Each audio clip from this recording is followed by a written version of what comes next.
বন দপ্তরের কটা নিয়োগ হয় আমার জানা নাই, হলে ভালো। স্বচ্ছতা তো চাই আমরা।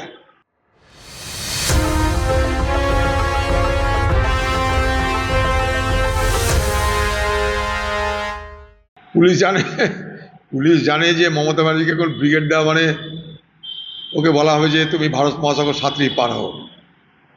সেটা পুলিশ বলা মানে বিদ্রুপ করেছে।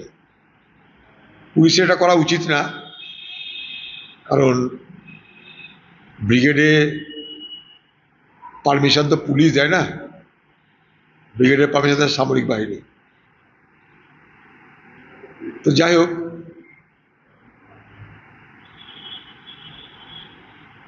শহীদদের নিয়ে শহীদ দিবস পালন প্রত্যেক বছর কলকাতায় তৃণমূলের জমানায় একটা করে তৃণমূলের বার্ষিক উৎসবে রূপান্তরিত হয়েছিল।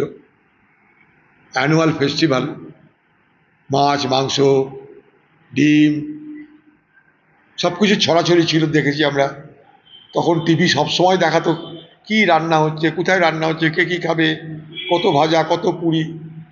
সেই বাৎসরিক উৎসবটা এবার সম্ভবত হচ্ছে না। এটা থেকে অন্তত মুক্তি পাওয়া যাবে। ভারত সরকারের তরফ থেকে আরও বেশি কূটনৈতিকভাবে সক্রিয় হওয়া দরকার, কারণ হরমুজ প্রণালী এই মুহূর্তে পার হওয়া মানে মৃত্যুর ফাঁদে পা দেওয়া। সেখানে ভারত সরকারকে আরও বেশি করে সতর্ক হয়ে সক্রিয় হয়ে এই ব্যবস্থা করতে হবে। নাহলে এর আগেও ভারতীয় নাবিকদের মৃত্যু হয়েছে, আবার মৃত্যু হলো।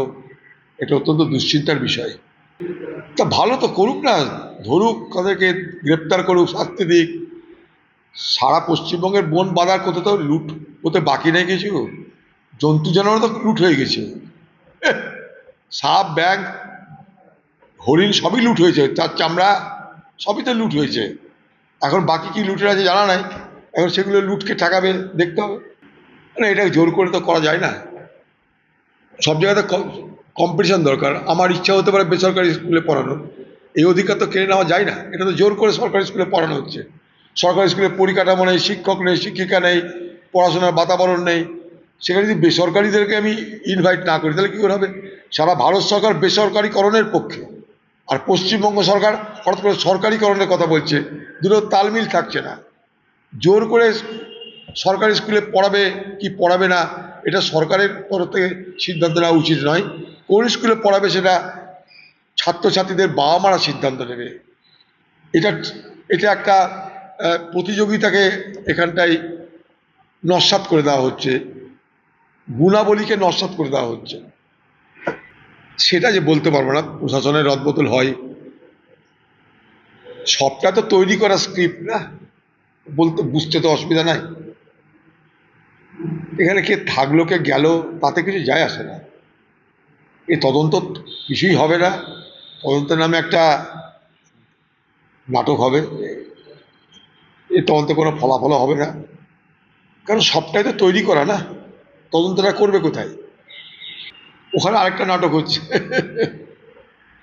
আর নির্বাচন কমিশন যাকে ভালো লাগে দিয়ে দে রে ভাই, ঝামেলা হাটাও। সবাই সব কিছু জানছে কি করে কি হচ্ছে না হচ্ছে। কেউ তো কচি খোকা না, পশ্চিমবঙ্গের মানুষ তো কচি খোকা না, সবাই সব কিছু দেখছে, বুঝতে, জানছে কোথা থেকে কি হচ্ছে, কালকে কলকাঠি নাড়ছে। আমাদের সামনে খালি কতগুলো আইনি তর্ক যুক্তি তৈরি করে কি লাভ আছে?